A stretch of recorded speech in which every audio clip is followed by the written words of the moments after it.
Welcome back, folks. This is Tommy, Help with Gadgets, and we've got another cool knife to take a look at today.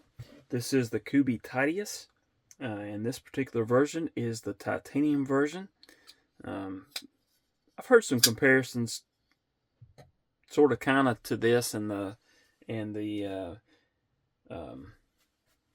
Arius, but they're different. So there's that as well. All right, so this is actually on loan to me from my nephew, and my daughter had previously purchased me this one with the G10. So similar knives. I've had this one for a while. Haven't carried this one a whole lot, but again, very similar knife. I believe I can accurately tell you how I like this knife or don't like this knife, and give you some good advice when it comes to this knife. All right, let's look at the size of the knife first.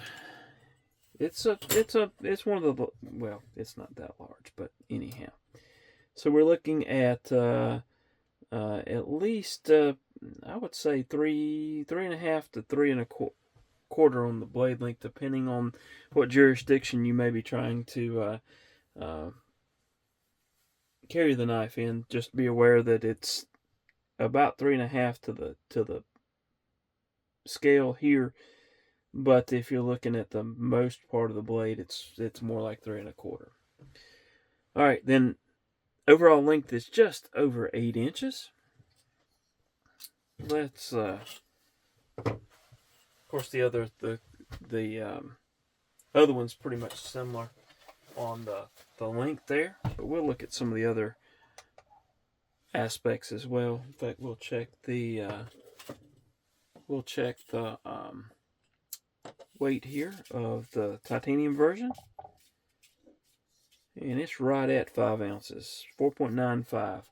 Let's look at the G10 version. Almost exactly the same, 4.85. So very similar. All right, good deal. Let's go ahead and put that off to the side. Let's do some size comparisons, and again, I'll get the G10 one out of the way until we look at the thickness of it. All right, let's look at it compared to the Shark Cub. That's a Demco Shark Cub. Let's get that over just a hair. Demco Shark Cub, and this is the Fintiso Atlas. All right. Let's do the Kaiser Militao, somewhat similarly sized. The Tityus is just a tad larger, and the Berg Blade Sweeney. All right, let's check it against a budget knife. This is the CJRB Feldspar, and a not budget knife, that is the North Arm Sky High.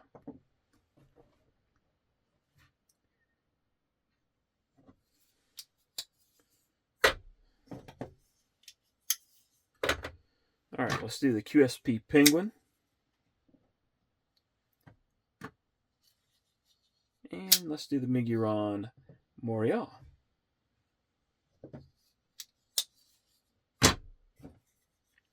Let's do the CJRB Pyrite.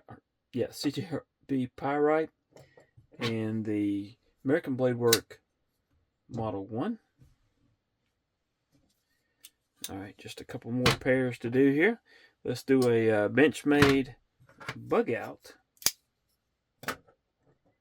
And then Benchmade 940, the Osborne.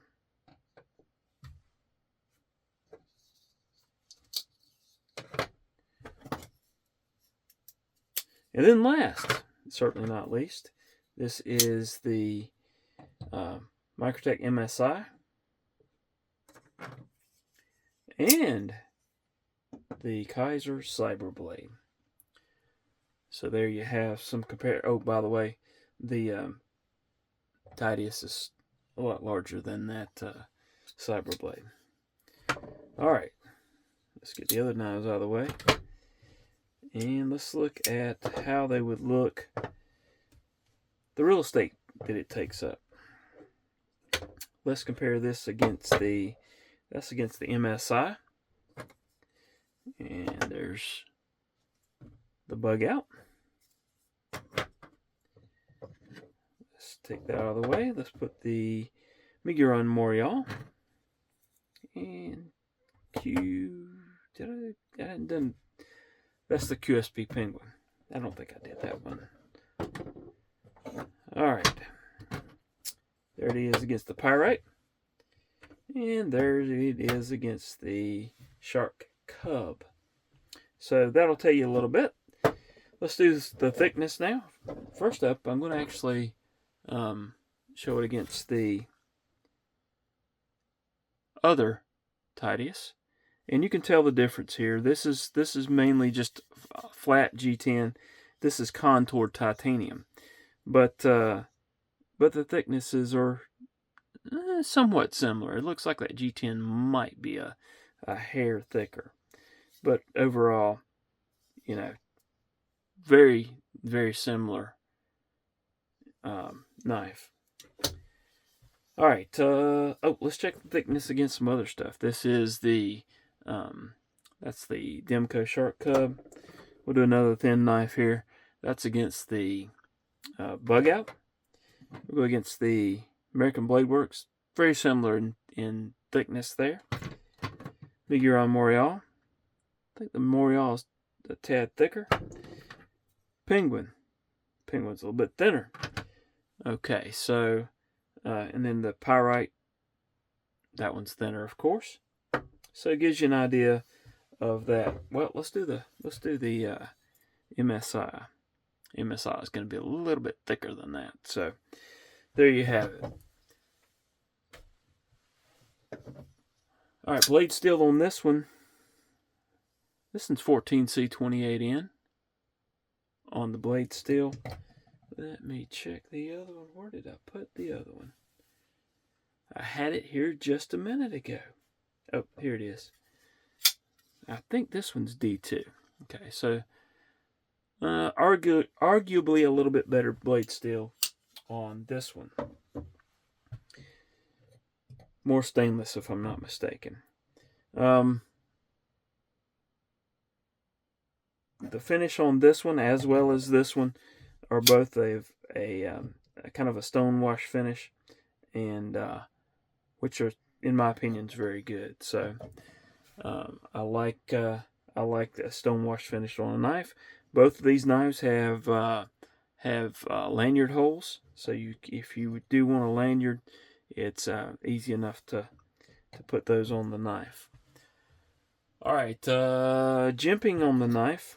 There's jimping there on the top of the blade on that one, as well as this one, and of course there's jimping there on the flipper, as these are dual or multiple opening methods. So there's jimping there. Nothing really around the sides or anywhere else except for those two locations. We mentioned opening methods. Again, you've got the regular flipper, you've got reverse flick, which works great, and you've got the thumb hole as well. So very easy to actuate that. Price, I don't know what the price is on this. I think it's somewhere between $100 and $200 on this, and I think it's around $80 on this. If I'll try to get a more exact price on this one, I'll put that up on screen, and if I'm wrong about that, I'll put that one on screen as well. All right, D10 on both of these knives is really good. It's dialed into where reverse flick is awesome, and the flipper works really good as well.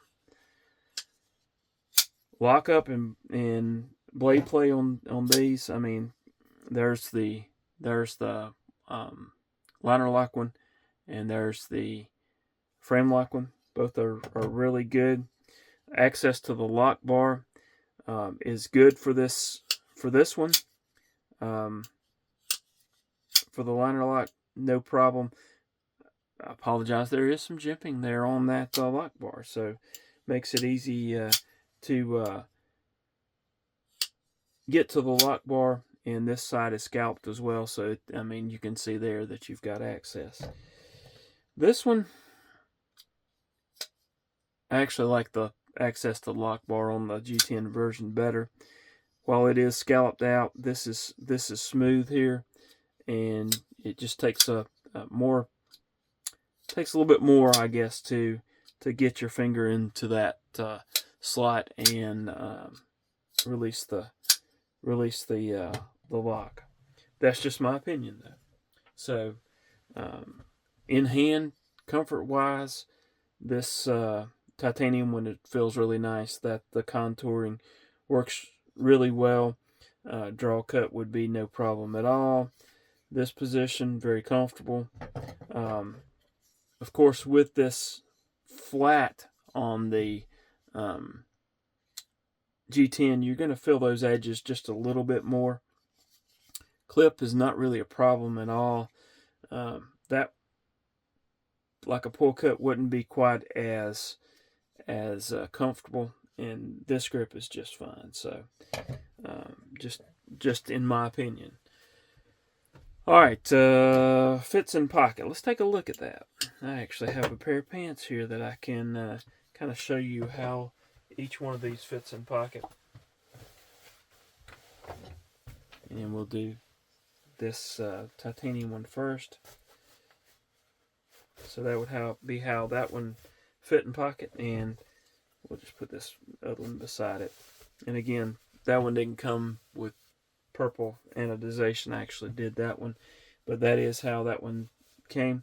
So you've got a deep carry. You've got deep carry on both of these. Very little of the knife is going to be sticking up above your pocket, but you've got some nice pops of color there for the clip. Reaching in past this knife, if you were reaching in to get something else out of that pocket, normally I carry either my earbuds and a handkerchief or something like that. It's not going to tear your hand up. No sharp edges there to do that. So, all right. So what do I think about this knife? I like it. I carry this one occasionally because my daughter got it for me, and this one is very nice as well. Just kind of an upgraded version of it. Works well, and in my opinion, makes a great everyday carry knife. So this is definitely one that I would recommend. And if you're looking at something in more in the budget range, what I call budget sub 100, this one works well.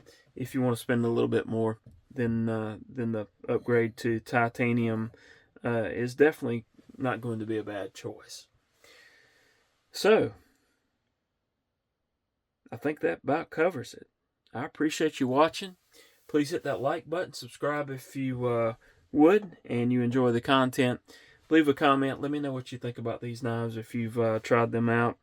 And I really appreciate everyone that is watching and making comments.